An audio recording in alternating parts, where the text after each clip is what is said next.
결혼을 하고 나서 깨닫게 된 것이 있다면 결혼이 끝이 아니라는 것입니다.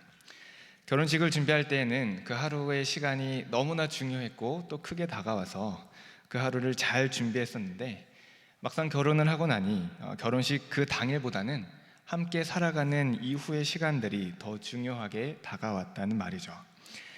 결혼은 끝이 아니라 새로운 시작이었습니다. 물론 저보다 여러분들께서 더 잘 알고 계시겠지만 말입니다. 이와 비슷하게 졸업도 끝이 아니라 새로운 시작이라는 말을 우리는 너무나 익숙하게 들어왔습니다. 저희 신학대학원 3학년은 코로나 때문에 집에서 수업을 들었고 또 졸업식도 마땅하게 열리지 않아서 그 졸업의 기쁨을 만끽하지는 못했지만, 그 전까지는 각각의 1년의 수업이 모두 끝나는 날이면 친한 친구들과 함께 맛있는 식사를 하면서 1년의 수고를 격려하고 축하하는 시간을 가졌습니다.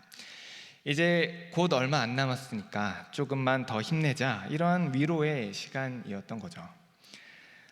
그렇게 3년의 대학원을 마쳤지만 대학원에서의 배움과 또 그 배움들이 사역과 삶으로 연결시켜서 생각해 보면 졸업은 끝이 아니라 시작에 불과하다는 것을 느끼기에 부족함이 없었습니다. 그렇다면 구원은 어떨까요? 구원은 시작일까요? 아니면 끝일까요? 구원이 한 개인의 삶의 과정에서 일어나는 것이라고 한다면 그것은 끝인 동시에 새로운 시작입니다. 과거의 삶의 방식에 대해서는 끝이고 앞으로의 새로운 삶의 방식에 대해서는 시작인 것이죠. 논리적으로 믿음의 고백을 하는 순간에 우리는 구원을 받았다 말할 수 있습니다. 아니, 조금 더 정확하게 말하자면 하나님이 창세전부터 나를 예정하시고 구원하신 그 사실을 깨달았다 말할 수 있겠죠. 하지만 그 믿음의 고백을 끝으로 우리가 당장 천국에 들어간 것이 아니라고 한다면 구원은 믿음으로 살아가는 새로운 삶의 시작일 뿐입니다. 문제는 사랑하는 두 사람이 결혼식을 마치고 나면 좋은 일만 있을 줄 알았는데 그들의 관계를 유혹하고 시험하는 많은 일들이 일어난다는 것입니다.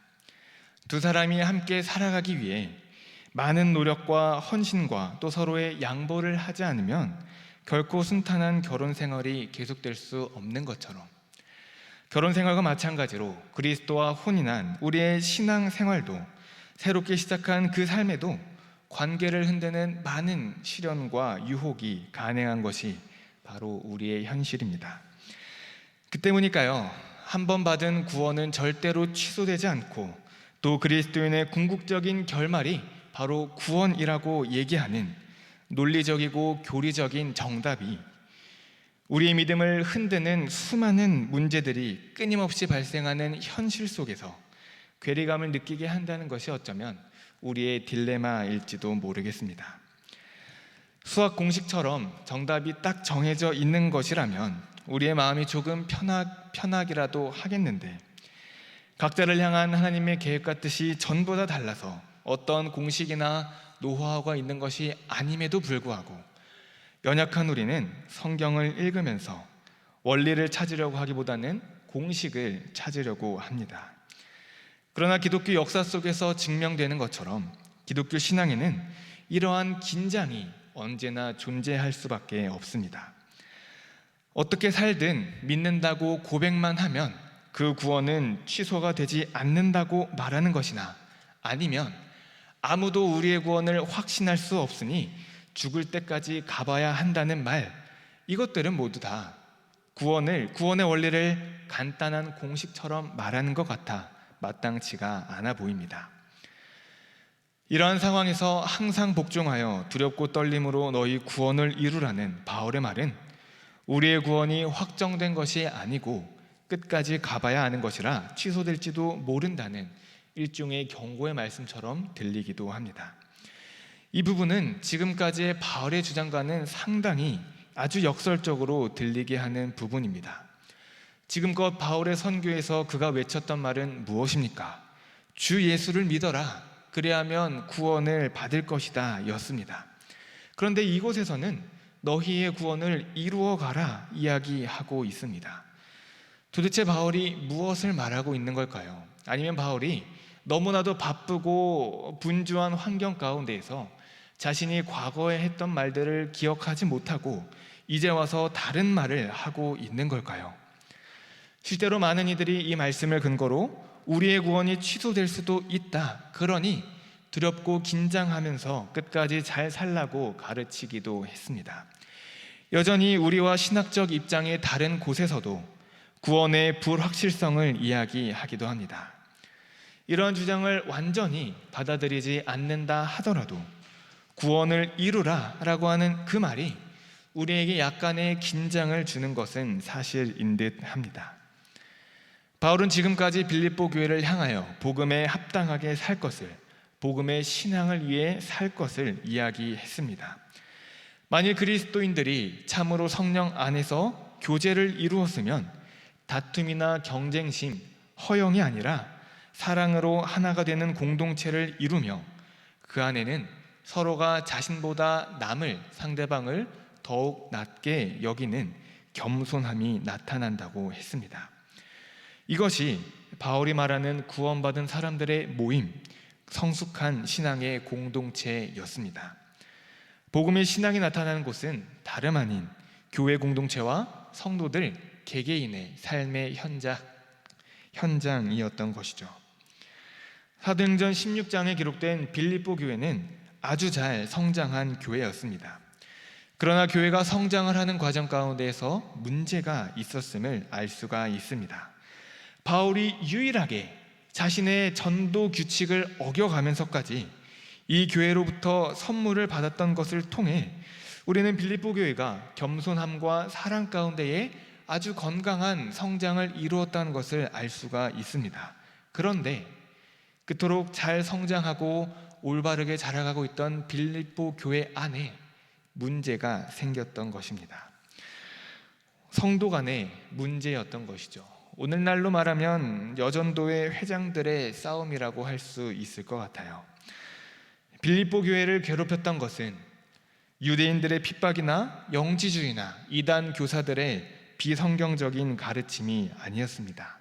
교회 안에서 성도들 간의 관계의 문제였습니다. 우리의 교회 사역에서 늘 문제가 되는 것은 신앙의 문제가 아니라 관계의 문제인 것을 우리가 허다하게 보게 되죠. 바로 그 문제를 해결하기 위해서 바울이 빌립보서를 기록한 것이기도 한데, 문제를 해결하기 위해 바울이 바라보고 제시한 것은 바로 예수님이었습니다. 5절 말씀입니다. 너희 안에 이 마음을 품으라 곧 그리스도 예수의 마음이니. 관계의 문제를 겪고 있는 교회를 향해 바울이 제시한 방법은 바로 예수님이었습니다. 바울 자신과 빌립보 교회의 시선을 예수님께로 돌리고 있는 것입니다. 빌립보서 2장 5절부터 11절까지 바울이 이야기하는 바 예수님은 그저 단순히 기독교의 겸손과 양보와 온유함을 보여주신 분이 결코 아닙니다. 그러니까 우리 인간은 절대로 할 수 없는 신적인 존재로서의 예수님의 행동 양식을 설명하고 있는 것이 아니라는 말이죠. 바울은 지금 모든 성도들의 모범이 되실 뿐만 아니라 우리의 모델로서 예수를 바라보고 닮아가며 따라갈 수 있다고, 그러한 분으로 예수님을 설명하고 있는 것입니다. 간혹 예수님은 하나님의 아들로서 이 세상의 구원자로 오셔서 그분의 사역을 감당하신 것인데, 인간이 과연 그분을 따라갈 수 있겠느냐, 우리가 예수를 닮아가는 것이 과연 가능하겠느냐 질문을 제기하는 사람들이 있습니다. 그러나 빌립보서의 바울의 증언을 통해서 볼 때 우리는 그 일이 가능하다 대답할 수 있습니다. 뒤에서도 언급하겠지만 우리가 예수님을 따라갈 수 있는 이유, 단순히 우리의 모범이 아니라 우리의 모델로 삼을 수 있는 이유는 우리 안에서 하나님이 일하시기 때문입니다. 바울은 예수님의 모습을 설명한 후에 그 예수를 따라가자고, 그리고 예수를 따르는 것이 무엇을 의미하는지를, 곧 구원받은 성도들의 모습이 어떠해야 하는지를 오늘 본문 가운데에 이야기하고 있습니다. 12절 말씀을 다시 볼까요? 그러므로 나의 사랑하는 자들아, 너희가 나 있을 때뿐 아니라 더욱 지금 나 없을 때에도 항상 복종하여 두렵고 떨림으로 너희 구원을 이루라. 그러니까 바울이 두렵고 떨림으로 구원을 이루라고 말한 것은 우리의 구원이 취소될 수도 있다는 긴장감을 주기 위함이 아니라 예수 그리스도를 주라고 고백하게 된 시점부터 우리에게 주어지고 허락된 구원받은 자로서의 삶을 끝까지 살라는 의미로 한 것입니다. 성화라는 말로 표현할 수도 있을 것 같아요. 예수를 믿기 전까지의 삶을 전부 다 청산하고 새롭게 하나님의 말씀에 순종하며 예수 그리스도를 따라 살아가는 그 삶을 살라는 권면인 것입니다. 바로 두려움과 떨림을 통해서 말입니다. 구약 성경의 수많은 인물들이 두려움과 떨림으로 자신들의 사역을 수행했던 것을 우리는 알 수가 있습니다. 우리가 장차 믿음으로 받을 유업이 두려움과 떨림 가운데에서 우리 앞에 올 것이며 우리는 이 두려움과 떨림으로 하나님 앞에서 우리의 신앙을 견고하게 세워가야 하는 것이죠. 이 두렵고 떨림이라는 말을 다르게 표현한다면 이것은 진지함입니다. 하나님의 살아계심을 삶 속에서 늘 느끼는 진지한 자세라는 것이죠. 바울은 지금 구원받은 자로서 복음에 합당하게 진지한 삶을 살아가는 사람들의 기본 자세를 말하고 있는 것입니다.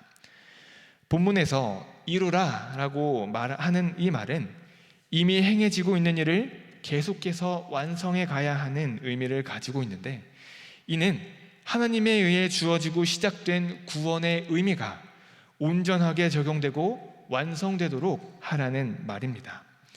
하나님께서 주신 구원을 우리가 이루어 갈 수 있는 이유, 그 일이 가능한 것은 우리 안에 하나님이 역사하시기 때문입니다. 우리의 행함으로, 우리의 능력으로 하나님의 구원을 완성시키는 것이 아니라 비록 우리는 연약하지만 하나님의 능력과 도우심으로 가능하게 된다는 말이죠. 이러한 이해에서 기독교인의 삶은 맹목적인 훈련이나 종교의 강제성이 아니라 하나님과 그분의 말씀에 대한 자발적인 순종의 그 뿌리를 내리고 있다고 보아야 할 것입니다. 모든 일에 원망과 시비가 없는 것, 그리고 사랑과 겸손함의 모습으로 공동체의 하나됨을 위해 자발적으로 순종하라는 것입니다.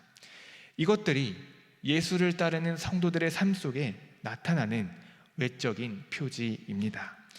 이미 바울이 누누이 이야기하고 있는 것들이죠. 특별히 본문에서는 원망과 시비가 없는 것을 한 번 더 언급하고 있는데, 마치 구약 이스라엘 백성들이 광야에서 하나님께 원망과 불평을 한 것을 상기시키면서 우리에게 하나님과 교회 공동체 안에 불평과 원망을 하지 말 것을 이야기합니다.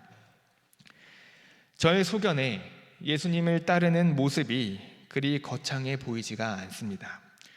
선교를 나가서 몇 년 동안 헌신하라던가, 매일 동안 예배와 기도를 빼먹지 않고 드려야 한다던가, 신학교에 가서 목사가 되는 것이 예수를 따르는 흔적이 아니라, 물론 그런 것도 예수를 따르는 하나의 방법은 될 수 있겠지만 원망하지 않고 불평하지 않는 것, 사랑과 겸손으로 나를 낮추는 것, 세상 가운데서 책망받을 만한 일을 하지 않는 것들이 예수를 따르는 흔적이라는 가르침이 조금 놀랍기도 하다는 말입니다. 그러나 거창해 보이지 않는 것이 쉬움을 의미하지는 않을 것입니다. 결코 쉬운 일은 아니겠죠. 인간관계 때문에 상처받고 연약해진 사람들과 교회 공동체를 향해 바울은 예수를 따라가자고 이야기합니다. 우리가 진정으로 예수님을 따라갈 때 바울은 우리에게 한 가지 아주 독특한 일이 일어날 것이라 이야기하고 있는데요. 바울의 마음이 담긴 그의 표현대로 15절 말씀을 제가 다시 한번 읽어드리겠습니다. 15절 말씀입니다. 여러분은 책망할 것이 없는 깨끗한 사람들이 되십시오. 하나님의 자녀는 불의하고 저주받은 이 세대 가운데 탓할 것이 없으니 여러분은 우주의 빛나는 별과 같이 나타나게 됩니다. 아멘.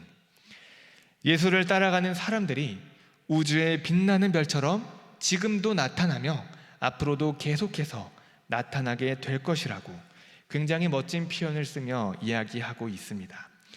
성도들은 세상 가운데서 분명하게 도드라질 것이라는 말이죠.